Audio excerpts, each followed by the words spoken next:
no matter what size you're making, this is the first step you'll want to do in setting up your loom. Whether you're using a round loom or an adjustable loom. You want to determine what your first peg is for your first stitch, and you'll find your center peg. I'm going to count in 4 pegs on each side and mark those. This is where I'm going to form my toe and my heel. So this will be the wide pocket, and I like to have a more rounded toe, so instead of doing exact thirds, I go just 1 less than a third. So I have my 4 here, and then I have 6 in the middle and 4 on this side. And for the heel, I'm going to be using a deep pocket heel, and that helps to just cradle your foot into the sock and hold it a little bit better. So for that, I'm going to be measuring from my center to my first peg on this half of the loom, and I'm going to go in thirds for that. So the areas between these pegs and these pegs will be GSR rows or stitches, and that will decrease and then increase again for our toe shaping. And when we do our heel, we're going to start here. We're going to knit all the way around to here, and then back up to here, and then back. So we'll be working through these pegs. So the pegs from here to here are going to be GSR'd for our heel, and from here to here for our heel. So to start, you want to take your yarn and you want to go ahead and drop the end into your loom and anchor it down. You don't have to do this, but it does help just keep that tail out of the way. Then after you do that, if you know where your first peg is, then you'll know where your last peg is. So this is going to be the last peg, and that's where you want to start. So you take your yarn up and you go around the last peg. And you go around the first peg, and then the second peg, and you just keep going back and forth, just wrapping around the front of each of the pegs that are opposite of each other. And this is a little different when you're using an adjustable loom like I have here versus a round loom, but it works the same way as long as you go back and forth, just wrapping the next peg over, it'll be fine. And this turned around.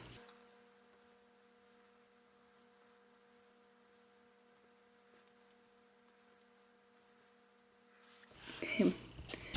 When you go to wrap your middle peg, you'll notice that you're done wrapping all of the pegs, so this one will just float the yarn in front of, like this. And that will wrap that peg and get ready to knit the next one. So we're going to go ahead and knit back to our first peg just on this half of the loom.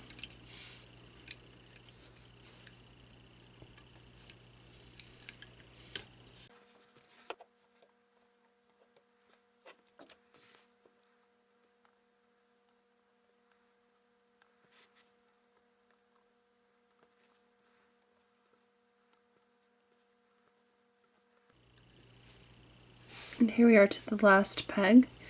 And you just go ahead and knit that over and try not to pull that out of your anchor. If you do, then just retighten it back down. And we're at the first peg. So we're going to purl to our peg right before our middle peg.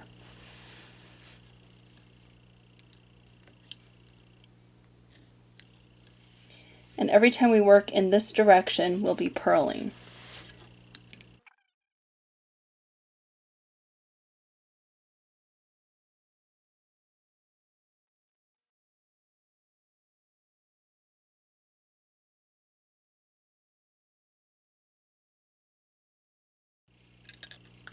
Okay, and there we purled to the stitch right before our middle stitch. With this stitch, we're going to German short row it. So it's a 2-part technique. So what you're going to do is the first part you're going to knit the stitch that you want to short row. Then you're going to bring the yarn down to the side and you're going to pull it around the front of the peg. You can see that that gives you what looks like a double loop where the working yarn goes through that stitch. Now that peg has been short rowed. And we can continue working the new direction. We've turned and short rowed this peg. So we want to knit back since we're moving in this new direction, the opposite direction, and we're doing all garter stitches. This round or row will be knit.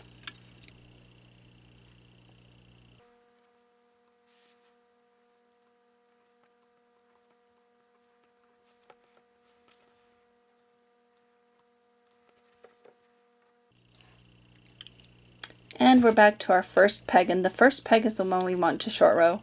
So the first part of the technique is to go ahead and knit off the peg and then bring the working yarn around the side and back around the front and give it a tug to short row that peg. Now since we're going back in this direction, we'll be purling. We're going to purl our way back to the stitch right before the one that we short rowed.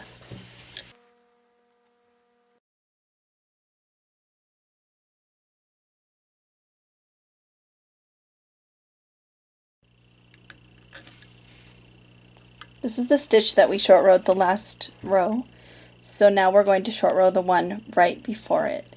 So the first step is to knit, and the second step is to pull the working yarn back around in front and tug on that stitch. And then we'll be working our way back around to the next stitch that we short row on the other side. You're going to continue to do this until you've short rowed these 4 pegs on this side and these 4 pegs on the front side.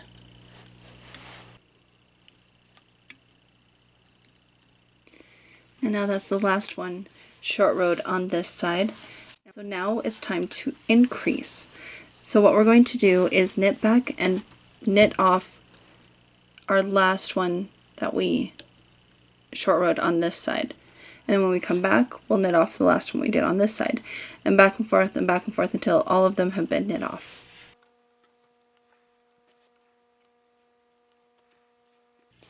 And here we are to the last German short row on this side. We're going to go ahead and knit that as regular.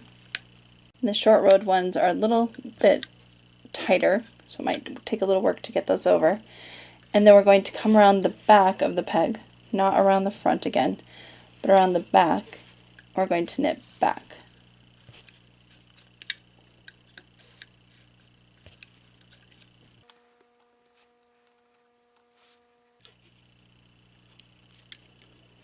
And here we are to the last German short rowed peg on this side. So we're going to go ahead and knit that off. And leaving our working yarn in the back of the peg, we're going to come around and start purling back to the other side.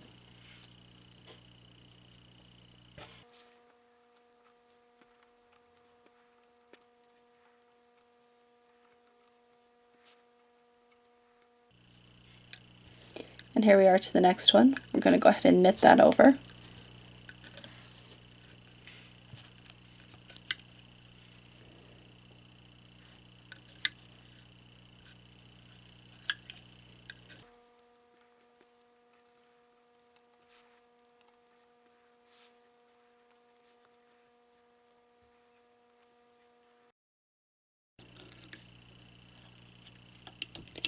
And now we're back to our first peg and the last German short rowed peg. So I'm going to go ahead and knit over. We're going to start our first round of knitting. So what we'll do is we'll go ahead and purl all the way around until we come back to our first peg, and then we'll begin a knit round. And we'll alternate knit and purl and knit and purl until our sock is the length that we want it to be. Before I go further, I'm going to go ahead and place a pin or one of these markers around the loops at the front and the middle. So when we go to close up this toe, it'll be easier to find those small loops that tend to get lost. So I'm going to go around the loops in here.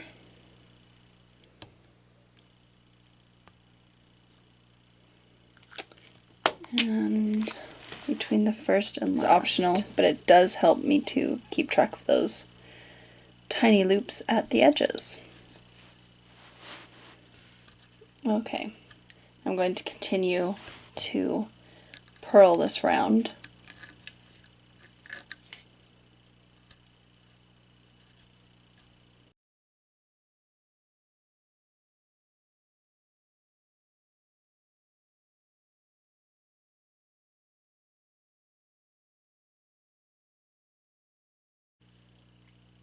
Okay, so I've finished all of the repeats of my purl 1 knit 1 rounds, and you can see that this has grown quite a bit.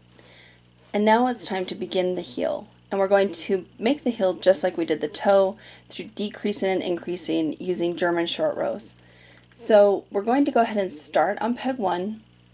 We'll purl all the way around, and instead of going to just the middle, we're going to continue to this one. And we'll purl to this peg, and then we'll German short row this one, which means we'll knit it first, and then pull the yarn around in front of it, and then we'll turn and we'll knit back. We'll pass peg number 1, and we'll knit to this peg. Then we'll German short row this one, which is knit it, and then pull the yarn in front and tug. Then we'll purl back to this one, and then we'll GSR this one. Then we'll knit back to this one, and we'll GSR this one.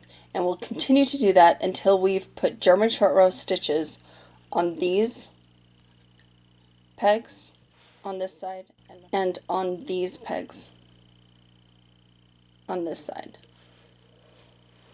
And then we'll begin increasing the same way that we did the toe.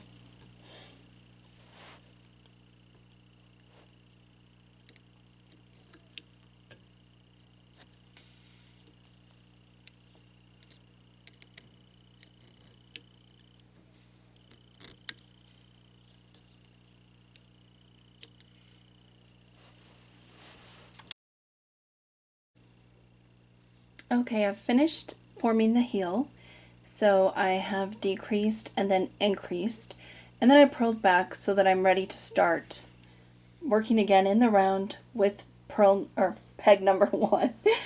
So what I like to do at this point is, if you have an adjustable loom, you can do this. If you have a fixed loom, don't worry about this part. But to make the fit a little more comfortable and a little more snug for my foot, I like to decrease a couple of stitches. And you can decrease 2 to 4 stitches. And where I like to make the decrease is right here where we started increasing and decreasing. It helps to take care of any little holes that you might have. So you just lift the stitch off of this peg and move it over to that one. And I'm going to walk the rest of these stitches down.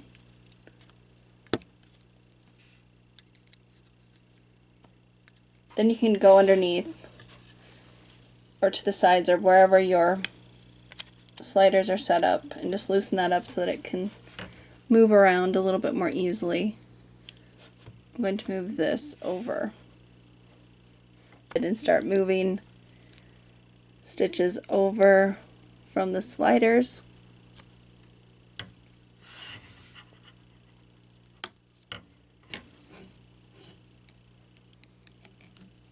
To help give us a little more space here. Hold on to that stitch.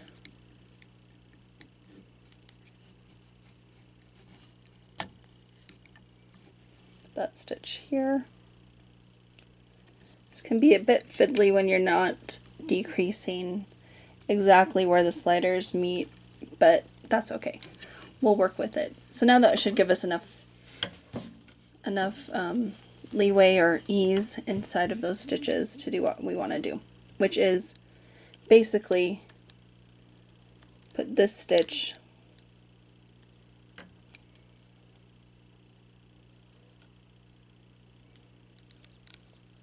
under this one. So we're going to pick this one up, move it again,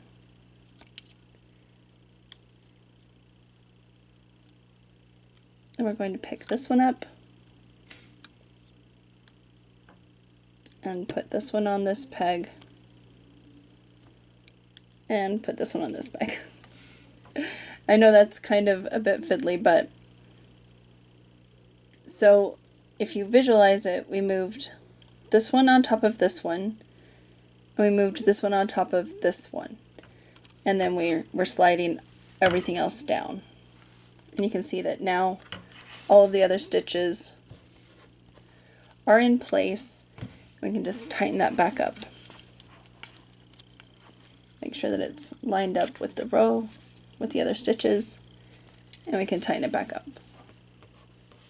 So when we get to these two pegs, we'll just knit these two stitches over together. So we're going to do one round of knitting.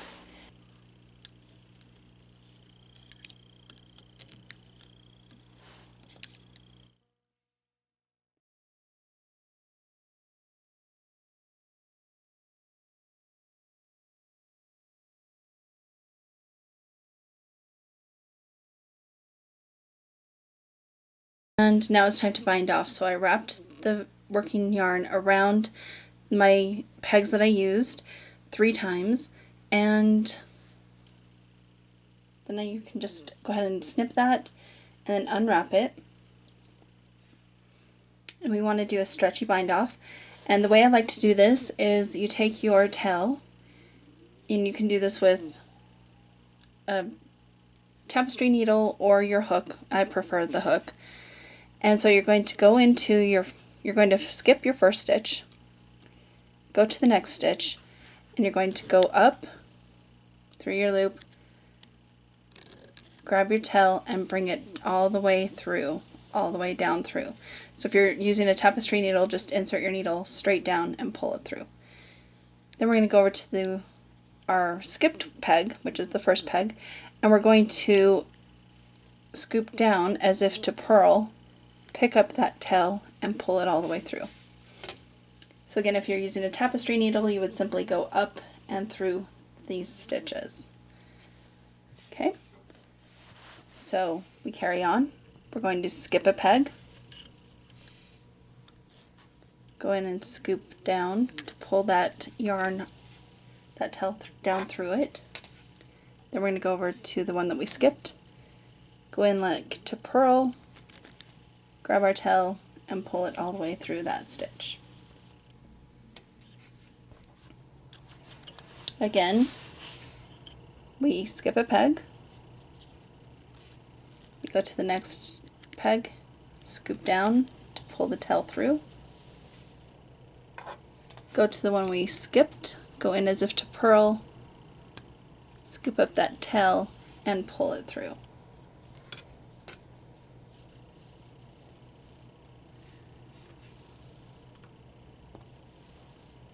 You're going to go ahead and continue that all the way around. When you get back to the point where you're back to the first peg, where if you skip this peg you'll be working into the first peg, you want to go ahead and do that because each peg you want to work the yarn through twice. So we'll scoop down and grab that, and then we'll go back into the one that we skipped and pull the yarn through that one, and there we are, finished with our bind off. So all of the pegs have been bound off, and now we simply remove the stitches from the pegs. And we can take our slipper sock off of the loom.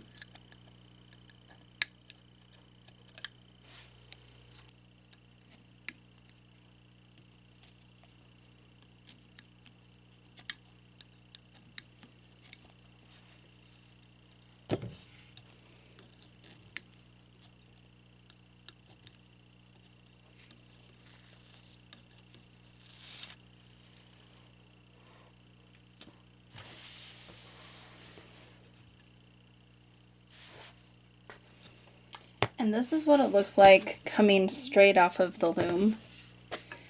It's a little bit stretched out and a little funny looking because we still need to finish closing up the toe, and we need to give all these stitches a tug. You can see that they look pretty loopy and stretched out, so what we're going to do is simply take them and stretch them like this. This is an extra long tail, so I'm going to go ahead and snip that off to weave it in later. But you can just go around your sock. And don't forget to go up the sides.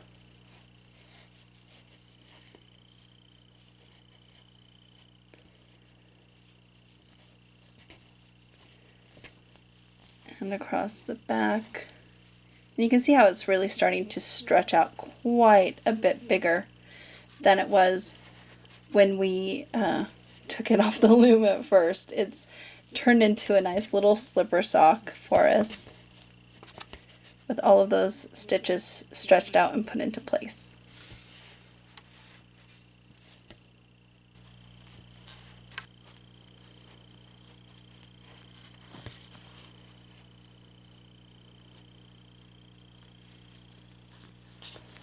See, here's a good example of really stretched out, and you tug on them and they kind of go into position the way they're supposed to look.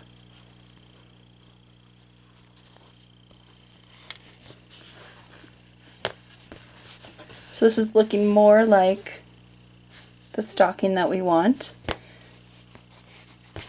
with everything kind of stretched out and into place. So now we'll want to close the toe, and to do that we want to look for the part that has our tail coming off of it and go to the opposite side. So this is the side where we're going to start making those loops much smaller, and we're going to start tightening it up over here. So what I like to do is kind of reach inside here and find my smallest loop and kind of pull on that a little bit, and you can see that this one here is the one that's moving. So I'm going to pull that until that kind of snugs down.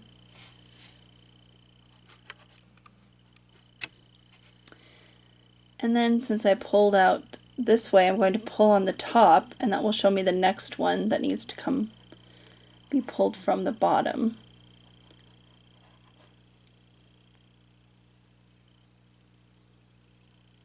Or from the top. I guess it depends on how you're looking at it.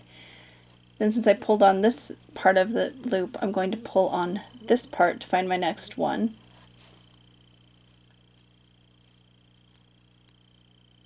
And at this point these loops are pretty big now, so I'm going to go ahead and remove my marker that was holding them.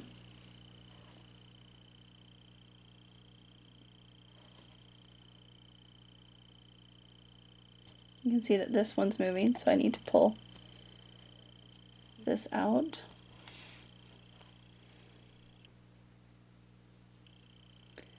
And then I will be pulling from this side. This is the one that's moving, so I go ahead and pull on this one. And I'll pull from here. And you can kind of see which order they go in.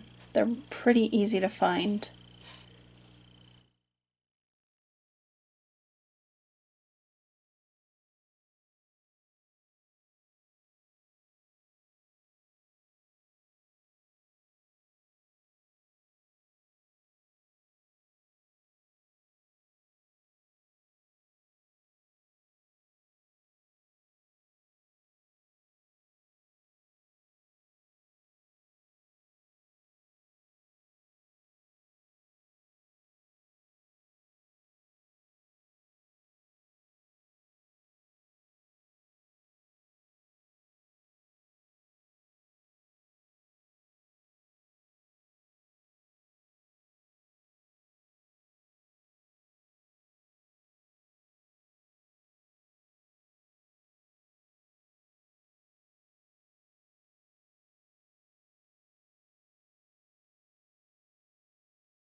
And there's the toe all nice and closed. And it's quite invisible.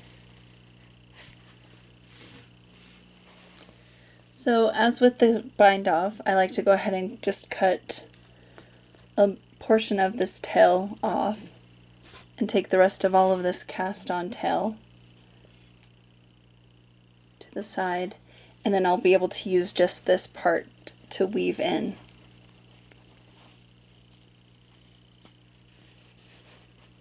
And there's our sock. All nice and finished, except for weaving in our two ends. So I'm going to show you how to do that now. I'm going to make sure that I don't stab into the same place that this tail is coming out of, but just to the side of it. Go ahead and insert that and fill it with my finger, and then pull it through so that the tail is now on the inside of the sock and not on the outside.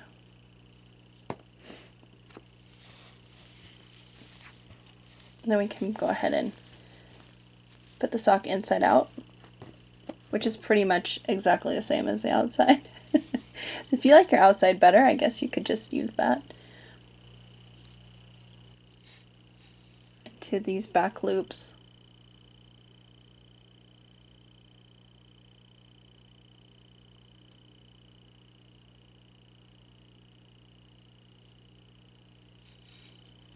And just follow the stitching, going in and out of the same stitch twice.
And after you've gone a few stitches, then you can go ahead and snip off the rest of your tail.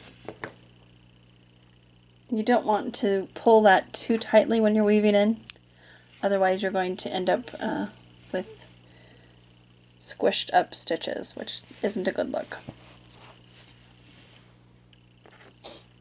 Now we'll weave in our tail on the cuff.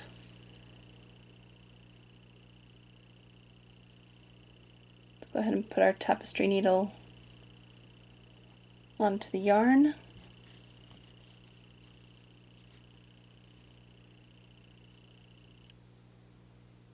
And I'm going to just reach over and go down through this little set of stitches here, just to kind of finish off the top. Then I'm going to weave into, actually this is easier for me to do it upside down this way. I'm going to turn it upside down.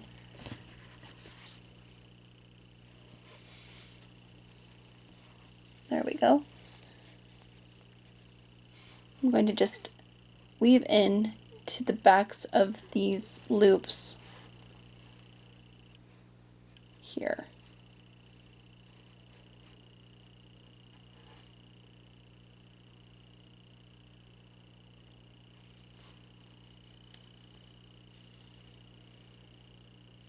And then I'm going to give that a little tug.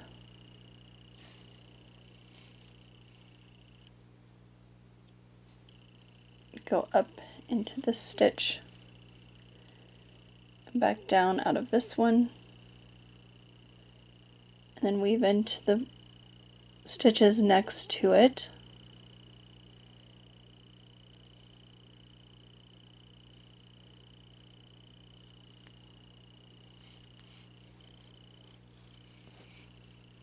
Pull that down and give it a tug. Make sure that it's not getting too tight. And then to finish it off, I'm going to go back around and weave back into some of them on this side.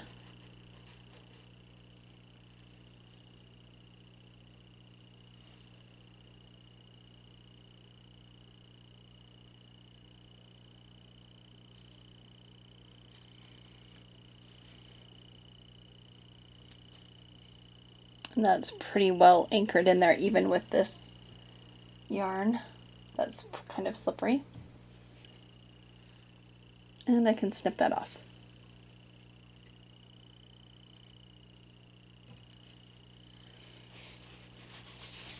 And put my stocking back inside out.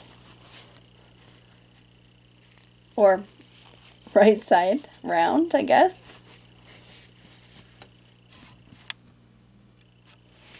And there we are, our finished sock. Here's one side and the other. And you can see that it's got a nice deep heel, a lot of stretch. Be very comfortable for a lot of sizes.